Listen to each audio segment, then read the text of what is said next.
exactly where I was. I was so bitter that I completely got out of church. Didn't want anything to do with church people, didn't want anything to do with God, didn't want anything to do with anybody. All I ever knew was music, and really didn't have any other background except for doing some marketing and stuff with radio stations. And I decided, you know what? I want to be different. I want to be a tough guy.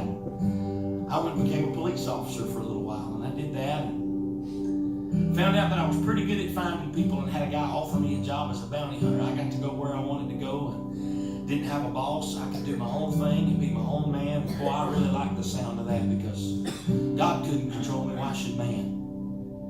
And it got so bad that my family had just started to tear apart. My mama used to say to me, she'd say, son, if you hang around a mud hole long enough, sooner or later, you're going to get some on you. Now, in Alabama, where I come from, we call that wallering with the pigs. I don't know how y'all call that up here in Texas, but wallering with the pigs. I was wallering. Well, I'm telling you, I was wallering.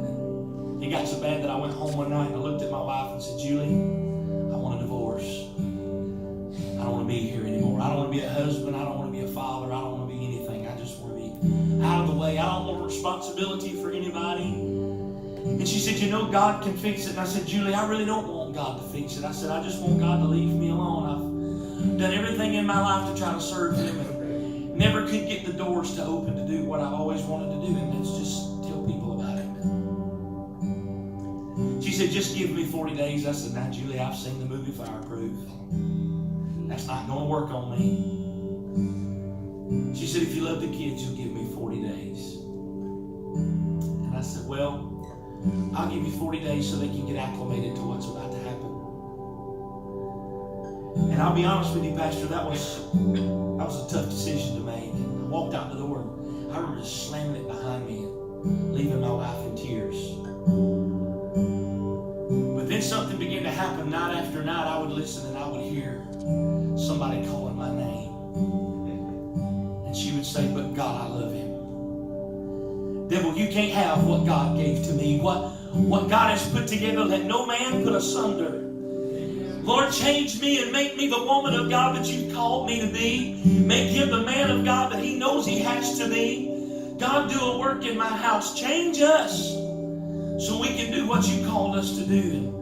I would lay there so frustrated and mad and just wanted to look over and say, will You just please be quiet so I can go to sleep and wallow in my self-pity? But she would continue to pray, and the tears would begin to fall down my neck and roll down my back. And can I tell you, there's something about teardrops that just makes you think of rainfall.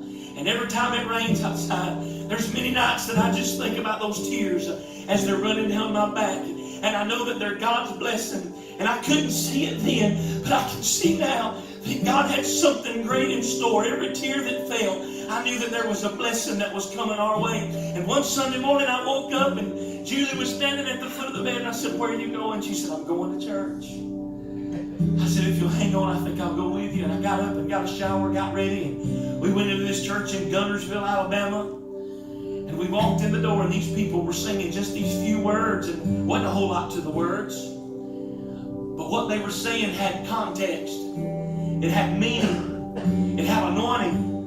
And just by them singing those few words, people say, I don't get it. You know, I don't understand why they can just repeat those words over and over again. And I thought the same thing until it started to happen. But something changed in the atmosphere that Sunday morning.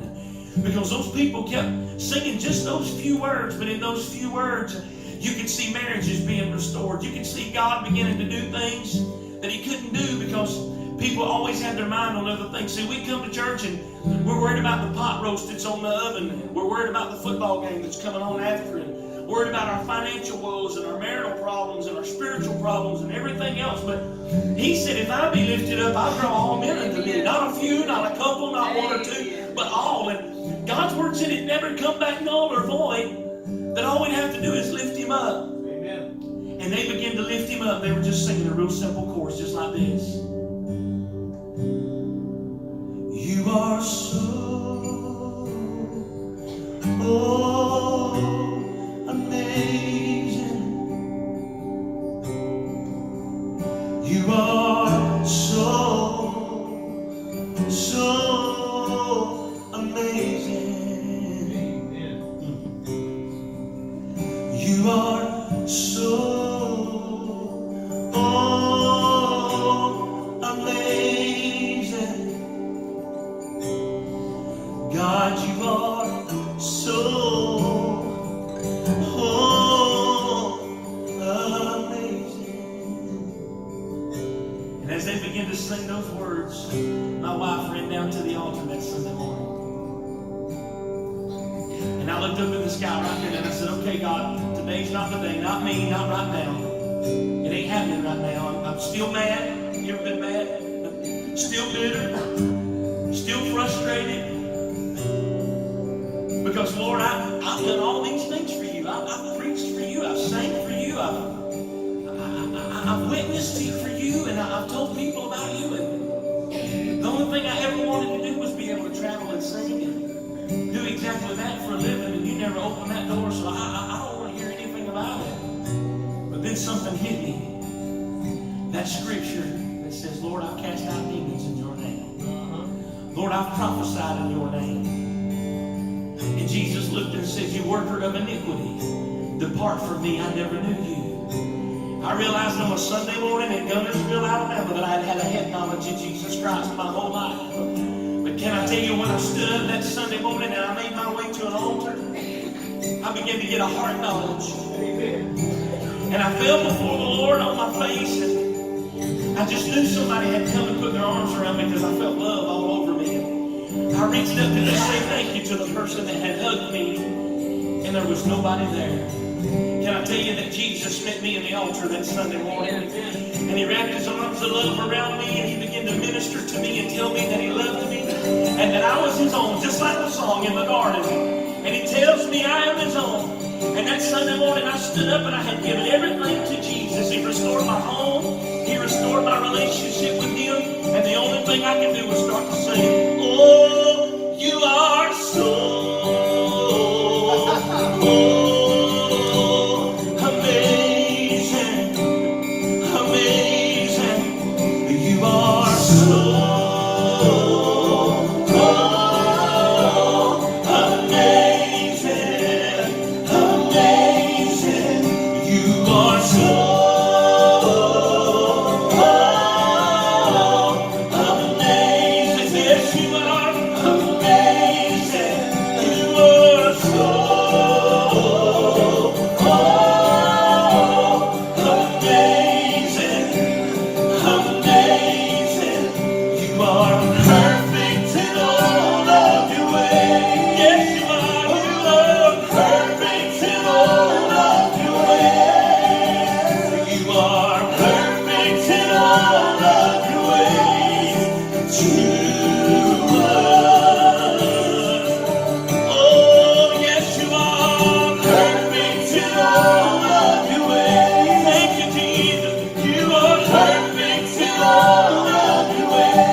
yes, Lord, you're so amazing.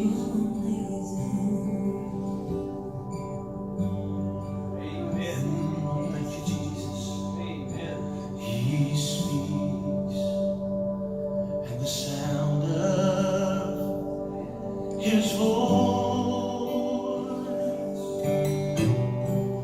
it is so sweet that the birds touch their singing,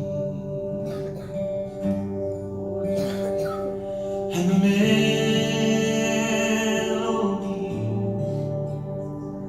that he gave to me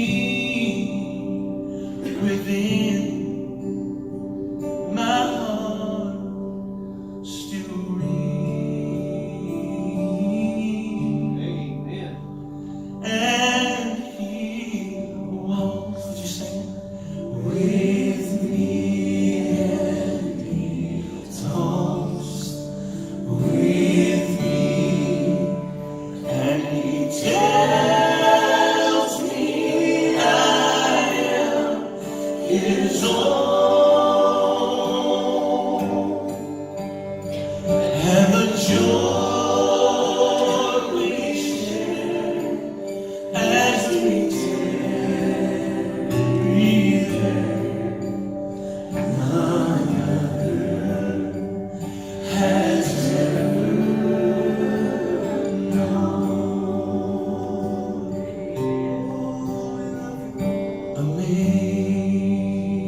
Amazing grace, how sweet the sound that saved a wretch like me. I once was lost, but now I'm found. Was blind, but now I see. When we've been there 10,000 years, bright shining as the sun, we've no mistake to sing God's praise. Then when we first begun, would you sing this with us? Praise God, praise God, praise God, praise God, praise God, praise God, praise God, praise God, praise God, praise God, praise God, praise God, praise